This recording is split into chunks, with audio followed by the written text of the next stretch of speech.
Hello friends, तो कैसे हैं आप सब। आपका स्वागत है मेरे चैनल पर स्टडी वेलफेयर। तो जैसा कि बताया गया था कि हम एक एक सब्जेक्ट का प्रॉपर अध्ययन करेंगे विस्तृत में। तो आज से हम इकोनॉमी शुरू कर रहे हैं और तब तक इकोनॉमी के वीडियो प्रतिदिन आते रहेंगे जब तक कि इकोनॉमी सब्जेक्ट पूर्णतः ख़त्म नहीं हो जाता। तो आज हम लोग इकोनॉमी के सामान्य परिचय के साथ शुरुआत करते हैं। तो जानते हैं कि क्या होता है अर्थशास्त्र, मतलब इकोनॉमिक्स। यह एक ऐसा विषय है जिसमें समाज के भौतिक कल्याण के कारणों का अध्ययन किया जाता है। मतलब अर्थशास्त्र का शाब्दिक अर्थ होता है कि धन का शास्त्र, मतलब ऐसा शास्त्र जिसमें सिद्धांत दिए हुए हैं कि दुर्लभ संसाधनों का आवंटन कैसे किया जाए और इन आवंटनों का मुख्य उद्देश्य सिर्फ और सिर्फ कल्याण करना है। तो जो धन का शास्त्र होता है, जो इसके सिद्धांतों का संग्रह होता है, उसे हम अर्थशास्त्र कहते हैं। तो अब देखते हैं कि इकोनॉमी मतलब अर्थव्यवस्था किसे कहते हैं। जो संसाधनों के आवंटन इस प्रकार किए जाएं कि नागरिकों का अधिकतम सामाजिक और आर्थिक कल्याण हो सके। मतलब पूरा कल्याण की दृष्टि से संसाधनों का आवंटन किया जाए, तो इसे हम अर्थव्यवस्था मानेंगे। ये एक तरीके से पूर्णतः एप्लीकेशन होता है अर्थशास्त्र का। मतलब जो सिद्धांत दिए गए हैं, उन्हीं सिद्धांतों की सहायता से किसी भी क्षेत्र विशेष में संसाधनों का आवंटन करना अर्थव्यवस्था कहलाता है।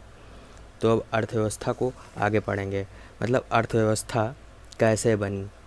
तो एक अर्थव्यवस्था को दो भागों में तोड़ दिया जाता है, एक अर्थ और व्यवस्था, जिसमें अर्थ मतलब धन, मुद्रा, पैसा, मनी, और एक व्यवस्था मतलब स्ट्रक्चर।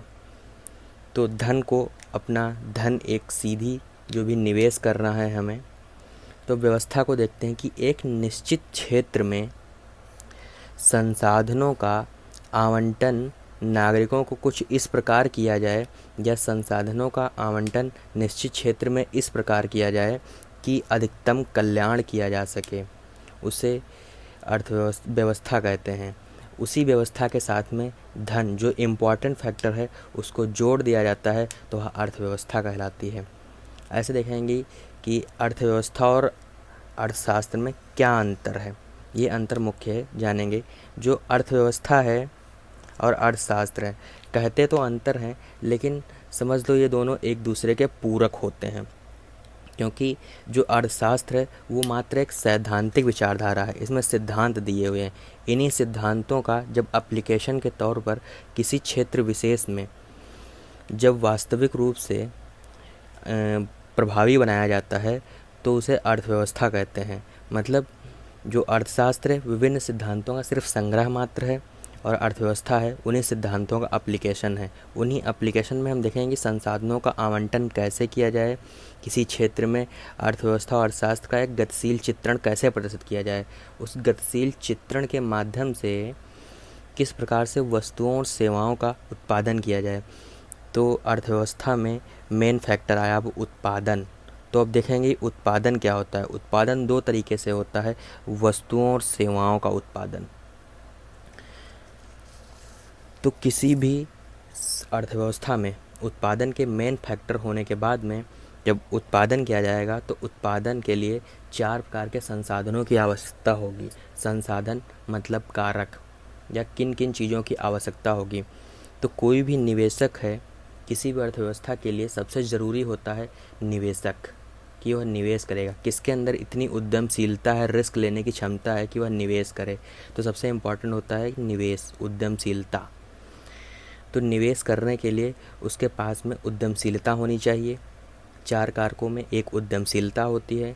दूसरा, उसे कुछ भूमि दी जाए, मतलब उसे कुछ भूमि लेनी पड़ेगी, कुछ श्रम होगा, कुछ पूंजी लगाएगा, और अपनी उद्यमशीलता को हिसाब से निवेश करेगा।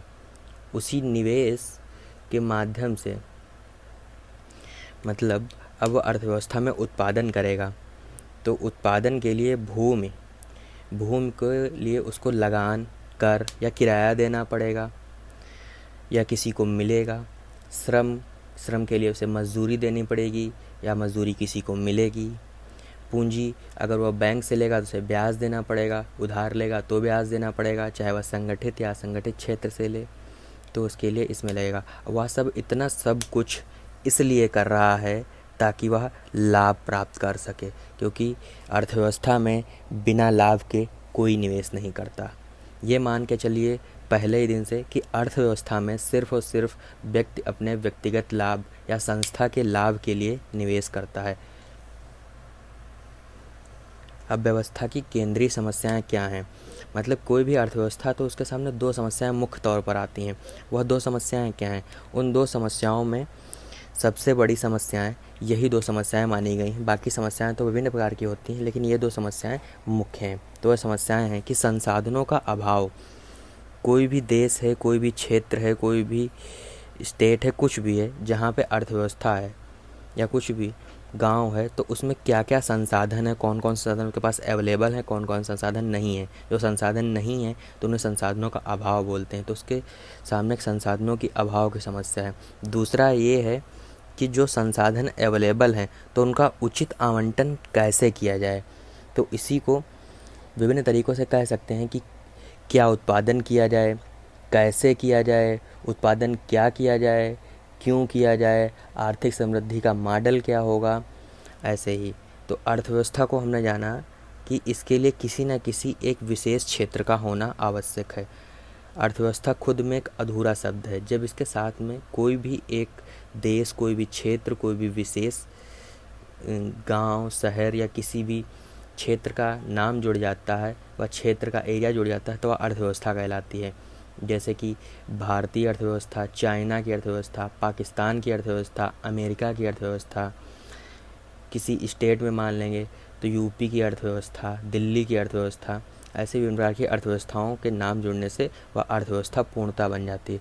मतलब अर्थव्यवस्था एक पूर्ण शब्द नहीं है, उसके साथ में कोई एक क्षेत्र विशेष का नाम बन जाए तो वह पूर्ण शब्द बन जाता है। तो इस वीडियो में सिर्फ इतना ही। बने रहिए इसी चैनल पर।